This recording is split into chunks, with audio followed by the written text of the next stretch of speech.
Film की शुरुआत एक धुंधले और ध्वस्त हुए इलाके में होती है, जहां रात के सन्नाटे में एक सैनिक जिसका नाम सार्जेंट डेविस है, दुश्मन इलाके में छिपते हुए चल रहा होता है। वह एक इमारत के मलबे के पीछे आकर बैठ जाता है, फिर अपना विशेष गॉगल्स अपनी आंखों पर लगाता है और सामने एक पुरानी इमारत की तरफ बढ़ता है। इमारत के अंदर जाते ही उसकी नजर कुछ अजीब से शवों पर पड़ती है। उनकी आंखें खुली हुई, शरीर जमा हुआ और त्वचा सफेद पड़ी हुई होती है। वह एक शव के पास जाकर झुकता है और उसे छूकर देखता है। तभी उसे अचानक इमारत के अंदर से कुछ आवाज सुनाई देती है। डेविस उस आवाज की ओर बढ़ता है और एक कमरे में प्रवेश करता है। कमरे में प्रवेश करते ही उसे गॉगल्स की स्क्रीन पर कुछ हलचल दिखती है, एक छाया सी आकृति। डेविस गॉगल्स उतारता है, लेकिन बिना गॉगल्स के उसे कुछ नहीं दिखाई देता। गॉगल्स दोबारा पहनते ही वह छाया उसे फिर नजर आती है। तभी अचानक वह छाया तेजी से डेविस की ओर दौड़ती है और उसके शरीर के आर पार होकर गुजर जाती है। जैसे ही वह उसे छूती है, डेविस जमीन पर गिर पड़ता है और तुरंत उसकी मौत हो जाती है। दूसरी तरफ अमेरिका में डॉक्टर मार्क क्लाइन को दिखाया जाता है, जो डार्पा के वैज्ञानिक है। वह अपनी प्रयोगशाला में एक शक्तिशाली लेजर का इस्तेमाल करके बर्फ को पिघला कर दिखाते हैं। वहां पर अन्य वैज्ञानिक और अधिकारी मौजूद होते हैं। सब लेजर की ताकत को देखकर चकित हो जाते हैं। तभी एक अधिकारी कहते हैं, क्या आपने इसे जीवित चीजों पर आजमाया है? क्लाइन कहते हैं, कोई स्वयंसेवक है? इस पर सभी लोग हंसने लगते हैं। उसके बाद वरिष्ठ वैज्ञानिक क्लाइन से मिलने आते हैं और कहते हैं कि हमें एक गंभीर समस्या का पता चला है। मोल्दोवा में सैनिकों ने तुम्हारे बनाए हुए खास गॉगल्स से कुछ अजीब चीजें देखी हैं। उन्हें तुम्हारी जरूरत है, तुम्हें वहां जाकर जांच करनी होगी। क्लाइन पूछते हैं, क्या अजीब चीजें? वे जवाब देते हैं, वे लोग मुझे कुछ नहीं बता रहे हैं। जनरल ऑलैंड ने खास तुम्हें मोल्दोवा बुलाया है। फिर क्लाइन सैन्य विमान से मोल्दोवा के हवाई अड्डे पर पहुंचते हैं। वहां जनरल ऑरलैंड उनका इंतजार कर रहे होते हैं। जनरल ऑरलैंड क्लाइन को एक ऑब्जर्वेशन रूम में लेकर जाते हैं और कहते हैं, हमें आपके गॉगल्स से कुछ चौंकाने वाली फुटेज मिली है, आप इसे देखिए। फुटेज चलते ही क्लाइन वीडियो में तुरंत ही उस चीज को देखकर पहचान लेते हैं जिसमें एक रहस्यमय पारदर्शी मानव आकृति दिखाई देती है। तभी जनरल ऑरलैंड कहते हैं कि उनके सैनिकों को लगता है कि ये कोई तकनीकी खराबी है। क्लाइन कहते हैं, नहीं, ये तकनीकी खराबी नहीं है। इतनी दूर से आपने मुझे इसके लिए नहीं बुलाया है, मुझे इस पर रिसर्च करनी होगी। जनरल ऑरलैंड कहते हैं, पता लगाओ ये क्या है, क्योंकि हमें इसे ऊपर अधिकारियों तक रिपोर्ट करना है। फिर वे CIA अधिकारी फ्रान मैडिसन से मिलते हैं, जो उन्हें एक सुरक्षित कंटेनर रूम के अंदर लेकर जाती है और सार्जेंट डेविस के कैमरे की वीडियो दिखाती है। मैडिसन कहती है कि हमें पिछले कुछ हफ्तों से बहुत सारे ऐसे शव मिल रहे हैं जिनके अंदरूनी अंग जम चुके हैं और त्वचा को देखकर ऐसा लगता है कि वह जल चुकी है या जंग लग गया हो। मैडिसन कहती है कि हमारे मुताबिक ये किसी प्रकार का उन्नत छलावरण सूट है। क्लाइन कहते हैं कि पहले हमें इन पारदर्शी मानव आकृति की अच्छी वीडियो चाहिए और जनरल ऑरलैंड को अपने साथ लाए हुए हाइपर स्पेक्ट्रल कैमरा दिखाते हैं। वह कहते हैं कि उसे आर्मी ट्रक के ऊपर लगा सकते हैं ताकि बेहतर तरीके से उन पारदर्शी मानव आकृति को देखकर पता लगा सके कि ये क्या है, लेकिन उसके लिए उनको खुद सेना के साथ युद्ध के मैदान पर जाना होगा। जनरल ऑरलैंड इसकी अनुमति दे देते हैं। कैमरा माउंट करते वक्त क्लाइन अपनी टीम से मिलते हैं। टीम का एक सैनिक क्लाइन से पूछता है कि तुम बंदूक निकालकर वहां पर कैमरा लगा क्यों रहे हो? क्लाइन कहते हैं कि यही एक जगह है जहां पर उनका हाइपर स्पेक्ट्रल कैमरा फिट हो सकता है। तभी कैप्टन कैब्रेरा वहां पर आते हैं और कहते हैं कि मैं डॉक्टर क्लाइन के साथ काम कर चुका हूं। ये जो टैंक बनाया है, ये डॉक्टर क्लाइन और उनकी डार्पा टीम ने बनाया है। तुम्हारे केवलर सूट को भी उन्होंने ही बनाया है, जो तुम्हारी रक्षा करता है। इसी बीच कैप्टन सेशंस वहां पर आ जाते हैं। कैप्टन कैब्रेरा उनसे कहते हैं कि क्लाइन पिछले 5 सालों में 8 या 10 बार हमारे साथ काम कर चुके हैं। कैप्टन सेशंस क्लाइन से पूछते हैं, तुम भी हमारे साथ चल रहे हो? क्या तुम कभी सेना के साथ युद्ध के मैदान पर गए हो? क्लाइन जवाब देते हैं, नहीं। फिर कैप्टन सेशंस कहते हैं कि हमें यहाँ पर टूरिस्ट नहीं चाहिए जो बंदूक तक चलाना नहीं जानता हो। क्लाइन कहते हैं, अगर मुझे बंदूक दी जाए तो मैं उसका इस्तेमाल कर सकता हूँ। कैप्टन सेशंस कहते हैं कि सार्जेंट डेविस तुम्हारे उपकरण को इस्तेमाल कर रहे थे और मारे गए। यह ध्यान रखना कि इस बार तुम्हारे उपकरण सही तरह से काम कर रहे हो। यह कहकर वहां से चले जाते हैं। फिर कैप्टन कैब्रेरा कहते हैं कि कैप्टन सेशंस और सार्जेंट डेविस दोनों भाई जैसे थे। अगले दिन कैप्टन कैब्रेरा अपनी टीम को एक नक्शा दिखाते हैं और कहते हैं कि हमें दुश्मन के इलाके में जाना है। कल से यहाँ यूटा टीम के सैनिक एक 5 मंजिली इमारत में फंसे हुए हैं। हमें सतर्क रहना होगा क्योंकि दुश्मन हम पर कभी भी हमला कर सकता है। हमारा सिर्फ एक ही लक्ष्य है, यूटा टीम के सैनिकों को ढूंढकर वापस लाना। और अगर इसी बीच हमें वह पारदर्शी मानव आकृति दिखाई देती है तो उन पर गोलियां चलानी होगी। तभी एक सैनिक पूछता है कि हम किस पर गोली चला रहे हैं? मैडिसन कहती है कि हमें लगता है वह दुश्मन के सैनिक है जो उन्नत छलावरण सूट पहनकर हमला कर रहे हैं, इसलिए हमें ध्यान से गोली चलानी होगी और उनके छलावरण सूट को सही सलामत वापस लाना होगा। आखिर में जनरल ऑरलैंड कहते हैं, डॉक्टर क्लाइन और फ्रान मेडिसन भी तुम्हारे साथ मिशन पर आ रहे हैं, जो दूसरे ट्रक में मौजूद होंगे और तुम्हारे हेलमेट पर लगे कैमरा से तुम्हें मॉनिटर करेंगे। कैप्टन कैब्रेरा और उनकी टीम उस इमारत के सामने पहुंचती है जहां यूटा टीम ने आखिरी बार संपर्क किया था। टीम सतर्कता से इमारत के अंदर प्रवेश करती है। कुछ सैनिक इमारत की विभिन्न मंजिलों पर खोजबीन करने लगते हैं। तभी निचली मंजिल पर उन्हें 2 शव मिलते हैं। एक शव आतंकवादी का और दूसरा शव यूटा टीम के सैनिक अगोपिया का होता है। सार्जेंट टोल कहते हैं कि मुझे इनके शव पर गोली लगने के घाव दिखाई नहीं दे रहे हैं। फिर सैनिक आगे बढ़ जाते हैं। तभी क्लाइन सैनिकों से कहते हैं कि वहां पर उन्हें कुछ मोशन सिग्नेचर दिखाई दी है, सामने उल्टे पड़े बाथटब के नीचे। सैनिक सावधानी से बाथटब को उठाते हैं और उसके नीचे यूटा टीम के सार्जेंट कॉमस्टॉक छुपे हुए मिलते हैं, जो बुरी हालत में होते हैं। कैप्टन सेशंस कॉमस्टॉक से पूछते हैं कि बाकी टीम कहां है। सार्जेंट कॉमस्टॉक कांपती हुई आवाज में कहते हैं, वह सब ऊपरी मंजिल पर हैं और मर चुके हैं। मैंने उन भूत जैसी आकृति को देखा है। मैं भगवान को मानता हूं और वे भगवान के विपरीत हैं। सैनिक इमारत की ऊपरी मंजिल की ओर बढ़ते हैं। जब वे ऊपरी मंजिल पर पहुंचते हैं तो वहां यूटा टीम के सैनिकों को देखकर चौंक जाते हैं। वे सब मृत पड़े होते हैं और शरीर जमे हुए होते हैं। इसी दौरान सैनिक मैकफेडेन एक कमरे की ओर बढ़ता है। जैसे ही वह अंदर जाता है, तभी क्लाइन की नजर कुछ अजीब सी पारदर्शी भूत जैसी आकृति पर पड़ती है। कैप्टन कैब्रेरा मैकफेडेन को उस पर गोली चलाने का आदेश देते हैं। मैकफेडेन तुरंत फायर करता है, लेकिन गोली उस भूत के आर पार चली जाती है, बिना कोई नुकसान पहुंचाए। इससे पहले कि मैकफेडेन कुछ समझ सके, तभी भूत अचानक उस पर हमला करता है और उसे मार देता है। कैप्टन कैब्रेरा बाकी सैनिकों को उस भूत पर हमला करने का आदेश देते हैं। सैनिक उस पर गोलियां चलाने लगते हैं, लेकिन कुछ असर नहीं होता। भूत तेज रफ्तार से सैनिकों की तरफ बढ़ता है और अपने रास्ते में आने वाले हर सैनिक को एक एक करके मारना शुरू कर देता है। सैनिकों को ऐसे मरता देख क्लाइन कैप्टन कैब्रेरा से कहते हैं कि अपनी टीम को वहां से बाहर निकलने का आदेश दो। मैडिसन कहती है कि हम यहां से खाली हाथ नहीं जा सकते। फिर कैप्टन कैब्रेरा अपनी टीम को वहां से निकलने का आदेश देते हैं।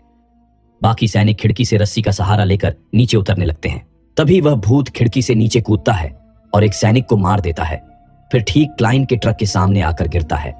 क्लाइन भूत को अपने कैमरा से देख लेते हैं। वह भूत सीधे क्लाइन को देख रहा होता है। तभी कैप्टन कैब्रेरा रॉकेट लॉन्चर लेकर ट्रक से बाहर निकलते हैं और उस भूत की दिशा में रॉकेट दागते हैं, लेकिन भूत पर इसका कुछ असर नहीं होता। फिर वह भूत कैप्टन कैब्रेरा पर हमला कर देता है और कैप्टन कैब्रेरा वहीं मारे जाते हैं। बचे हुए सैनिक किसी तरह ट्रक में चढ़कर वहां से भागने की कोशिश करते हैं, लेकिन जैसे ही वे इमारत से थोड़ी दूर निकलते हैं, उनका ट्रक विद्रोहियों द्वारा बिछाई गई लैंड माइंस के ऊपर से गुजरता है, जिसकी वजह से लैंड माइंस फट जाती है और उनका ट्रक पलट जाता है। सभी लोग किसी तरह ट्रक से बाहर निकलते हैं। क्लाइन अपना हाइपर स्पेक्ट्रल कैमरा ट्रक से निकालते हैं और सभी लोग भागते हुए एक पुरानी फैक्ट्री के अंदर पहुंच जाते हैं। कैप्टन सेशंस सार्जेंट टोल को तुरंत एयरलिफ्ट सहायता को बुलाने का आदेश देते हैं। इधर क्लाइन मैडिसन की तरफ देखते हैं, जिनके सर पर चोट लगी होती है। वे उनके घाव पर रुमाल लगाते हैं। इस बीच सार्जेंट टोल कैप्टन सेशंस के पास आते हैं और कहते हैं, मैं सिग्नल भेजने की कोशिश कर रहा हूं, लेकिन कोई जवाब नहीं मिल रहा। तभी उन्हें सार्जेंट चैन मिलते हैं, जो बताते हैं कि वह सेकंड यूटा टीम के सदस्य हैं, जो पिछली रात इस इलाके में पहुंचे थे। वे 8 सैनिक थे, लेकिन मेरे बाकी साथी कहां हैं मुझे नहीं पता। मैं रात भर गाड़ी में फंसा रहा, कम्युनिकेशन सिस्टम चेक करता रहा, लेकिन कुछ काम नहीं कर रहा था और मैंने दुश्मन का छलावरण सूट नहीं देखा। तभी एक सैनिक बीच में बोलता है, कैसा छलावरण सूट? कोई इंसान दीवारों के आर पार कैसे जा सकता है? और हम उस पर गोली चलाते रहे, लेकिन कुछ असर नहीं हुआ। एक और सैनिक घबराए हुए कहता है, एक परछाई ने हमारे 19 साथियों को मार डाला। ये किसी छलावरण सूट का काम नहीं हो सकता। तभी सैनिक क्लाइन से पूछते हैं, तुम्हें क्या लगता है ये क्या है? क्लाइन जवाब देते हैं, वह भूत मुझे इंसान जैसा दिखा, जिसने मेरी तरफ देखा और उसे देखकर ऐसा लगा कि वह सचेत था, लेकिन मैं वह बात समझा नहीं सकता। सैनिक अपने हाइपर स्पेक्ट्रल गॉगल्स चेक करते हैं और पाते हैं कि वे अब काम नहीं कर रहे, क्योंकि गॉगल्स की चार्जिंग खत्म हो चुकी है। क्लाइन और बाकी सैनिक हाइपर स्पेक्ट्रल कैमरा से फैक्ट्री की खिड़की के बाहर देखते हैं। तभी उन्हें वहां बहुत सारे भूत दिखाई देते हैं, जो फैक्ट्री में घुसने की कोशिश कर रहे होते हैं, लेकिन कुछ उन्हें रोक रहा होता है। वह कुछ काली रेत जैसी चीज होती है। एक सैनिक कहता है कि मैं उस रेत में गिरा था और देखो, ये मेरे हाथ में भी फंस गई है। वह अपने हाथ पर लगे बारीक कण दिखाता है। क्लाइन उसे देखकर कहते हैं, ये लोहे के बुरादे हैं। इसका मतलब ये है कि ये भूत इस लोहे की वजह से अंदर नहीं आ सकते। फ्रान मैडिसन कहती है, ये लोहे के बुरादे फैक्ट्री के चारों ओर किसी ने जानबूझकर बिछाए हैं। अचानक फैक्ट्री के अंदर से उन्हें किसी की आवाज सुनाई देती है। कैप्टन सेशंस कहते हैं, हम यहाँ अकेले नहीं हैं, और सभी सैनिक उस आवाज की तरफ दौड़ते हैं। छोटे से गलियारे से होकर वे एक कमरे तक पहुंचते हैं, जहां से अचानक कोई उन पर गोलियां चलाना शुरू कर देता है। तभी सैनिक कमरे के अंदर धुआं और बम फेंकता है उसके बाद सभी लोग कमरे के अंदर घुस जाते हैं और देखते हैं कि बंदूक एक छोटी सी लड़की चला रही होती है। एक सैनिक लड़की की बंदूक लेकर उसे निष्क्रिय कर देता है। मैडिसन लड़की से उसकी भाषा में पूछती है, यहाँ और कौन है? लड़की, जिसका नाम सारी है, कहती है, यहाँ बस हम दोनों हैं, मैं और मेरा छोटा भाई, और कोई नहीं। तभी सार्जेंट चैन कैप्टन सेशंस को बुलाते हैं और कहते हैं कि इस फैक्ट्री का खुद का ट्रांसमिशन टावर है जो विशाल सिग्नल प्रसारित करता है, लेकिन एक समस्या है, अगर वे इसे इस्तेमाल करते हैं तो 20 मील तक दुश्मन उन्हें सुन सकते हैं।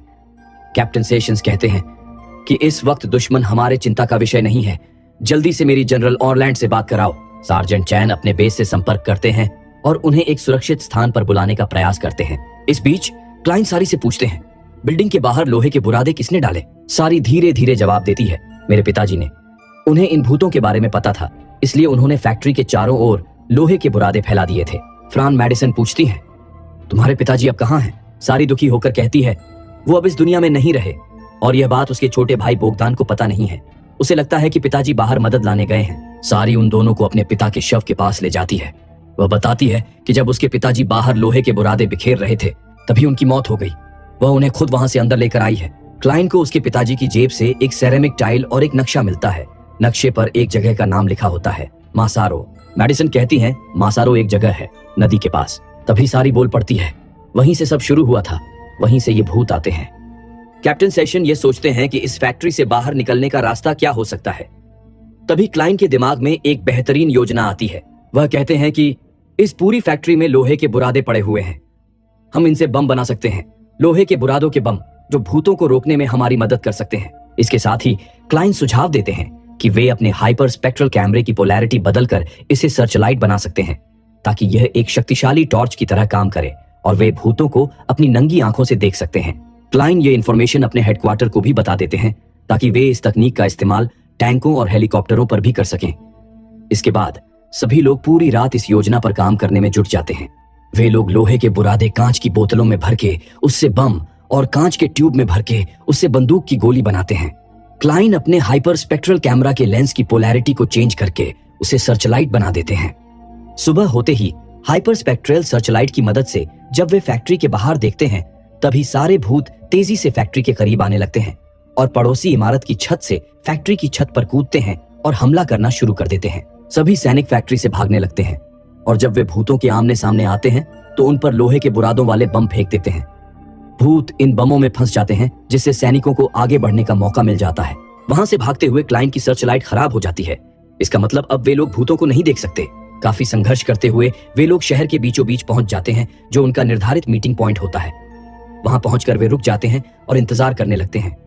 थोड़ी ही देर में उनका एक रेस्क्यू टैंक वहां पहुंच जाता है जिस पर हाइपर स्पेक्ट्रल सर्चलाइट लगी होती है, जिसकी मदद से टैंक और सैनिकों की नई टीम भूतों पर हमला करना शुरू कर देती है। हालांकि भूतों की ताकत इतनी अधिक होती है कि वे सैनिकों और टैंक पर हावी होने लगते हैं। एक भूत टैंक को पार करने की कोशिश करता है लेकिन टैंक से सीधे टकरा जाता है और रुक जाता है। क्लाइन ये देखते हैं और समझने की कोशिश करते हैं कि भूत टैंक को पार क्यों नहीं कर पाया। तभी भूत फिर से टैंक पर जोरदार हमला करता है और इस बार वह टैंक को निष्क्रिय कर देता है। इसी बीच छोटा लड़का बोगदान गलती से अपने ग्रुप से अलग हो जाता है। क्लाइन छोटे लड़के की तरफ भागते हैं लेकिन उसको बचा नहीं पाते हैं क्योंकि वह लड़का भूतों का शिकार बन जाता है। फिर वहां उनका रेस्क्यू हेलीकॉप्टर आ जाता है। हेलीकॉप्टर की तेज हवा के चलते भूत उन पर हमला नहीं कर पाते। क्लाइन जल्दी से लोहे के बुरादे वाले बम भूतों पर फेंक देते हैं और उनको फंसा देते हैं। फिर सभी लोग हेलीकॉप्टर में चढ़कर वहां से निकल जाते हैं। थोड़ी देर बाद कैप्टन सेशन की मेजर ऑरलैंड से रेडियो पर बात होती है। मेजर ऑरलैंड कहते हैं कि बेस पर हमला हो चुका है और बेस बर्बाद हो गया है। यहां मत आओ, तुम सब लोग रिफ्यूजी बंकर जो एक सुरक्षित स्थान है उसकी ओर चले जाओ। सारे लोग हेलीकॉप्टर से देखते हैं कि भूतों ने शहर पर और सारे रास्तों पर पूरी तरह कब्जा कर लिया है और वह सब लोगों को मार रहे हैं। रिफ्यूजी बंकर में सुरक्षित पहुंचते ही क्लाइन घायल हो चुकी छोटी लड़की सारी को डॉक्टर के पास लेकर जाते हैं। फिर उससे पूछते हैं कि तुम्हारे पिताजी कहाँ काम करते थे और वे क्या बना रहे थे। सारी जवाब देती है कि मेरे पिताजी सेरेमिक के कंटेनर्स बनाते थे, वे इन्हें मासारो की पावर प्लांट में सप्लाई करते थे।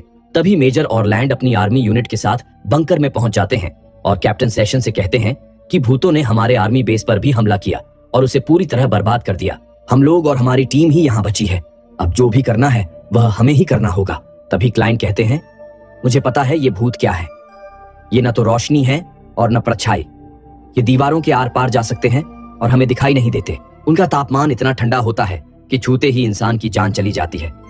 लेकिन सार्जेंट कॉम्स्टॉक जो सेरेमिक बाथटब के नीचे छिपे थे, उन्हें भूतों ने कुछ नहीं किया। टैंक के आर्मर को भी भूत भेद नहीं पाए क्योंकि उसमें सेरेमिक की प्लेट थी। इसका मतलब ये भूत प्राकृतिक नहीं है बल्कि मानव निर्मित है, और जो मानव निर्मित है उसे हम नष्ट कर सकते हैं। इस प्रक्रिया को बोस-आइंस्टीन कंडेंसेट कहते हैं और इसे करने के लिए भारी मात्रा में बिजली की जरूरत होती है। ये बिजली मासारो की पावर प्लांट से ही मिल सकती है। बंकर में जितने भी हथियार हैं उन्हें इकट्ठा करके इन हथियारों से हम नए प्लाज्मिक डिस्चार्ज हथियार बनाएंगे जो भूतों को मार सकते हैं। सभी सैनिक हथियार बनाने में लग जाते हैं। क्लाइन बंदूकों के पुर्जों से प्लाज्मिक डिस्चार्ज हथियार बनाते हैं और वहां पर उपलब्ध सभी रोबोट के ऊपर हाइपर स्पेक्ट्रल सर्चलाइट लगाते हैं। वे पावर प्लांट का नक्शा देखते हैं और निर्णय लेते हैं कि सैनिक फैक्ट्री के मुख्य द्वार से हमला करेंगे, जबकि क्लाइन और मैडिसन लैब में दूसरे दरवाजे से अंदर जाएंगे और वहां की स्थिति का पता लगाएंगे। अगले दिन कैप्टन सेशंस और सभी टीम एक प्रकार का स्पेशल सूट पहनकर और प्लाज्मिक डिस्चार्ज बंदूक लेकर युद्ध के लिए तैयार हो जाते हैं। फिर वे सभी अपने हेलीकॉप्टर में बैठकर प्लांट की ओर निकल जाते हैं। पावर प्लांट पर पहुंचते ही सबसे पहले कैप्टन सेशंस कुछ सैनिकों के साथ हेलीकॉप्टर से नीचे उतरते हैं और वहां पर अपना रोबोट उतारते हैं जिस पर हाइपर स्पेक्ट्रल सर्चलाइट लगी हुई होती है, जिससे भूतों को आसानी से देखा जा सकता है। इसके बाद वह एक बड़ी प्लाज्मिक डिस्चार्ज बंदूक वहां पर सेट करते हैं और अपना उच्च तकनीक मास्क और गॉगल पहनकर उस बंदूक को चलाने के लिए तैयार हो जाते हैं। तभी अचानक एक भूत पावर प्लांट से बाहर निकलकर उन पर हमला करने आ रहा होता है। यह देखते ही वे उस पर फायर कर देते हैं। लेजर की किरण उस भूत को चकनाचूर कर देती है।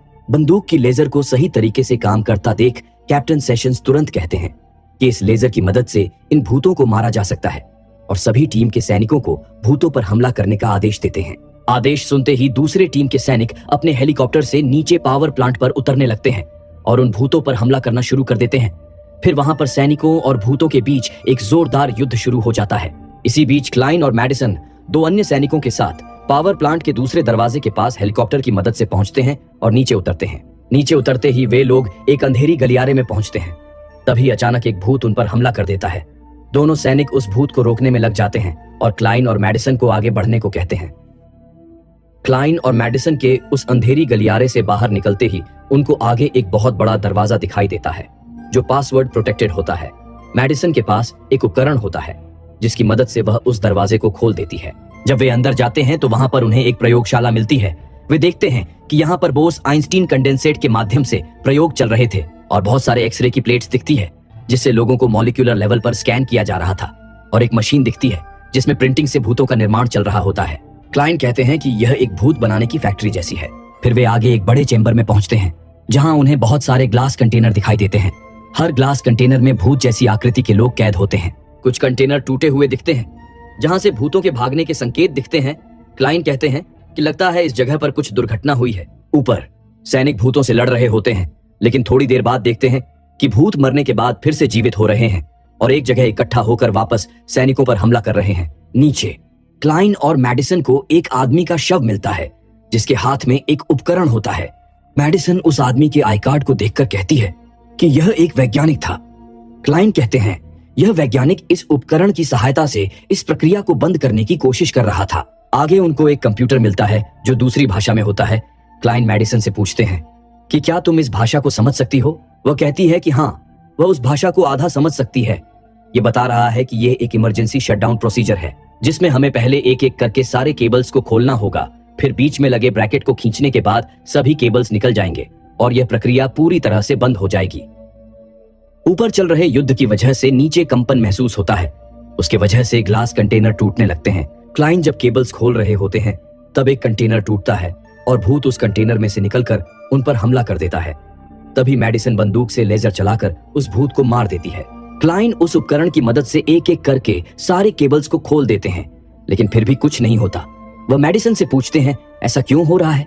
मैडिसन कहती है कि तुम्हें बीच में लगे ब्रैकेट को खींचना होगा। तभी ऊपर कैप्टन सेशंस बहुत सारे बंदूकों को इकट्ठा करते हैं और उन्हें एक साथ कनेक्ट करके उन भूतों पर फायर कर देते हैं। इससे बहुत बड़ा कंपन होता है जिसकी वजह से कैप्टन सेशंस कुछ फीट पीछे आकर गिरते हैं और नीचे सारे ग्लास कंटेनर टूट जाते हैं। उन कंटेनर में से सारे भूत निकलने लगते हैं और एक साथ हमला कर देते हैं। तभी क्लाइन सही समय पर वह ब्रैकेट खींचने में कामयाब हो जाते हैं और नीचे गिर जाते हैं। ब्रैकेट खींचने की वजह से सारे केबल्स निकल जाते हैं और वह भूत बनाने की प्रक्रिया रुक जाती है, जिससे अचानक सभी भूत जम जाते हैं और रुक जाते हैं। फिर सैनिक देखते हैं कि भूत धीरे धीरे गायब और नष्ट हो रहे हैं। इसके बाद क्लाइन और मैडिसन एक बड़े कमरे में जाते हैं जहां लोगों के मस्तिष्क और रीढ़ की तंत्रिका को ग्लास कॉफिन में पावर सप्लाई की मदद से संरक्षित करके रखा होता है।